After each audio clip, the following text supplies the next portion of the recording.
dėmesio, tai pradedam nuo lengvesnės, dar paprastesnės.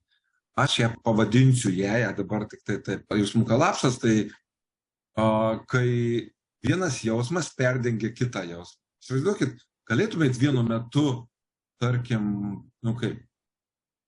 judėti ir jausti gyvenimo džiaugsmą.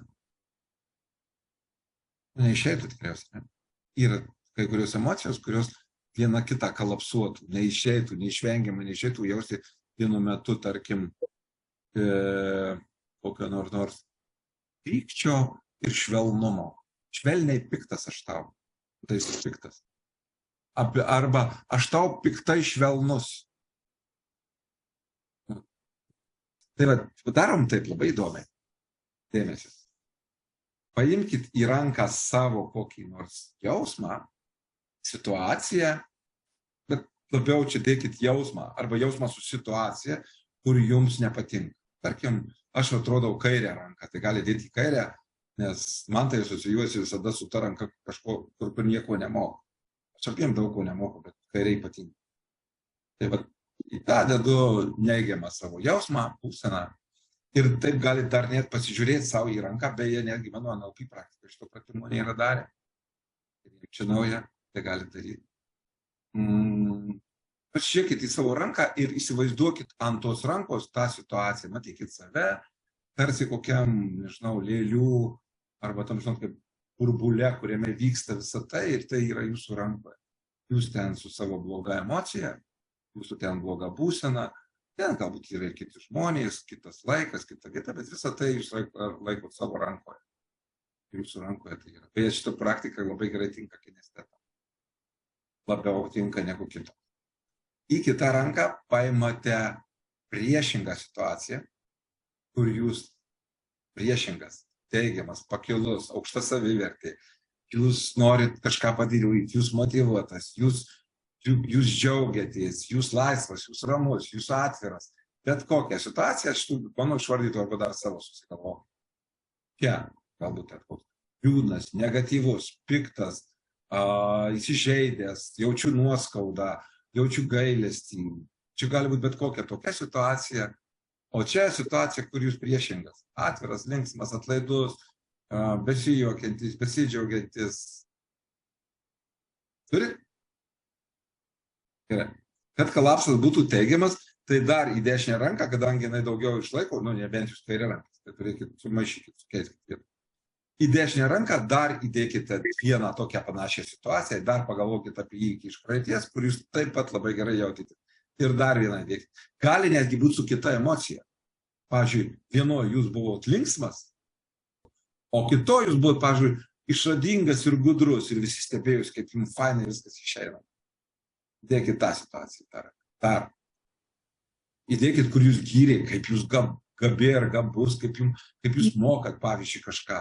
Arba koks jūs buvo drąsus ten. Arba koks jūs buvo romantiškas vaikinai. Dėkit ten situaciją. Nedėkit tik tai susijusiu su potencija. Sugriausit reikalą savo visą draugam. Pasilikit. Tos situacijos nedėkit į teigiamą pusę. Ir į neigiamą taip pat. Dėkit čia teigiamas. Ir dėkit kokias 2-3. Dėjot? Linktelkit galvą, jeigu įdėjot. O dabar labai paprastai. Pasvarstykit svorį. Pasakykit, kuris sunkesnį. Įsivaizduokit, kad tai svarstykit. Kurioj rankoj sunkesnį. Ar teigiamus, ar neigiamus. O tai pasvarstykit ir pasakykit man. Ar balsu, įsijunkit dabar ir pasakykit, nes aš galiu sugriauti reikalus. Dešinėje. Dešinėje sunkiau, labai gerai, taip ir turi būti.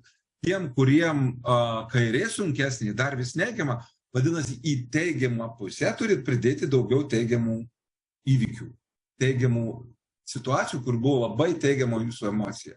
Vadinasi, dar nepramuša, neperlenkia šitos situacijos. Dėkit dar į dešinę ranką daug teigiamų situacijų. Daugiau. Gali būti mažų, bet daug. Gali būti didelės ir kelios. Jeigu negali, tai įsivaizduokit save, pajauskit, kad jūs dar ten stipresnis, dar drąsesnis, dar ten koks nors laimingesnis. Bet būtų gerai, kad šitos situacijos būtų tikros. Ne aš svajoju tokiu būti, bet aš tikrai turiu tokią patirtį, kaip fainai, bet taip aš galiu jausti. Mokykloje, kur nors, kai gavot gerą pažymį, Tai gali būti taip labai seniai, ar ne, ir gyrė, arba laimėjo kokias nors varžybas. Arba šiaip užaugo darže geras arbūzas. Pasiimkite, sudėkite ten tokių situacijų. Draugus nustebinant kaip nors maloniai. Ir jeigu jūs jau dešinė sunkiau, tai padaro taip. Užsimerkia ir suploja stipriai rankom. Ir dar va taip sumaišot, galit kaip vaikai. Man iš monetų žaisdavo. Neatsimenu, kaip vadinasi tas žaidimas. Galit pamaišyti. Ir va taip patrint galit tas situacijas. Ir paskui atskleiskite abi dvi rankas ir pažiūrėkit, kas iš jų gavo. Ar dar yra toje rankoje, kur buvo neigiama situacija? Ką matot rankose? Pirma mintis, kurie ateis. Kas dabar rankoje? Viksas. Taip, labai gerai. Ir dabar galite nuleisti rankas, pabandykit prisiminti tą neigiamą situaciją ir pagalvokit, koks jausmas ateina į ją prisimena.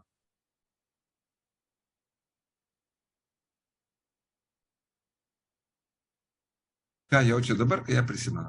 Ir kiek tas atsiminimo pojūtis skiriasi nuo to, ką jautėt prieš tai, kai paprašiau, kad paimtumėt situaciją. Palyginkit, ką dabar ją jaučiat ir ką jautėt, kai pasiėmėt. Ar yra skirtumas? Jeigu yra skirtumas, rašot pliusą, jeigu jokio skirtumo nematot, tai čia nesąmonė, rašot vieną. Ne, minusą. Minusą rašykit, jeigu jokio skirtumo ir Vygantas kalba nesąmonės. Svaigsta čia. Jeigu, žinokit, bus atsakymas svaigsta čia, tai NLP ne jums. Niekada nesimokykite, neskaitykite, nesidomėkite.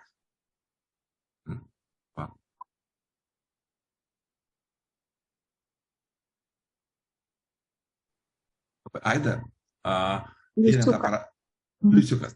Gerai, ačiū. Ok.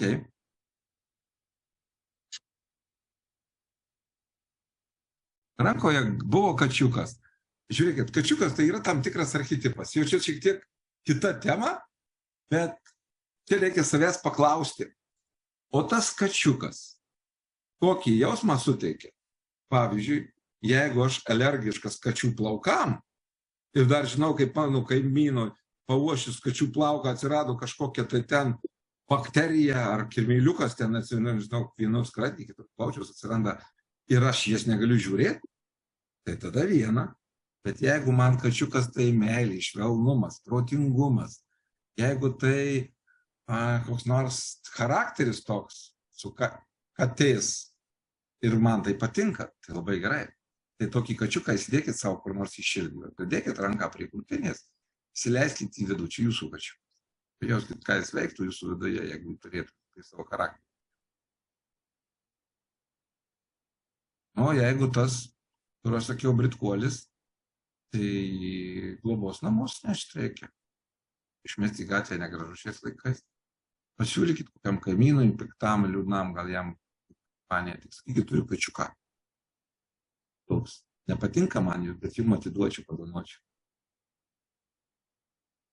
Supratot. Tiesiog paleiskit, išrinkit, užmirškit.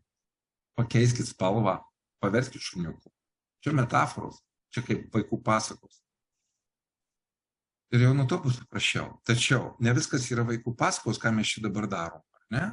Tie submodalumai, vizualiniai, kuriuos mes matomis akimis, forma, dydis, spalva, atstumas, padaro, kad mes matom daiktą pavojingą arba ne, svarbų arba ne, ryškų arba ne. Ir tai, kai va, tos visi submodalumai įsidėmi, įsispaudžia kaip įspūdis mūsų galvoje, veikia mūsų iš tenai, mūsų ta patirtis veikia mūsų priimamus sprendimus ateityje. Ir labai dažnai nulemia, mums seksis ar ne, mes priimsim gerą sprendimą ar ne. Tai žinai, kaip tai su modalumais manipuliuoti savo viduje, o tam šitai manipulacijai mūsų pasąmonė, mūsų protas žymiai lengviau pasiduoda, patikėkit, negu man sakyti savo. Aš dabar ramus, aš labai ramus, aš truputį labai ramus, aš labai ramus. Nu, neišeina, ne? Priešinasi mūsų pasąmonė, ten nervuojasi ir disonansas, vidinis konfliktas. Koks tu ramus, jeigu tau sušikta aplinkui viskas? Nu, ne. Bet jeigu aš galvoju va tą vaizdą, kad sušikta viskas aplinkui, keičiu į šviesų, pūkuotą, minkštą kaip kačiukas, mano ir situacija viduje keičiasi. Tai yra, jeigu aš keičiu tuos modalumus garso, vaizdo ir kito. Gerai.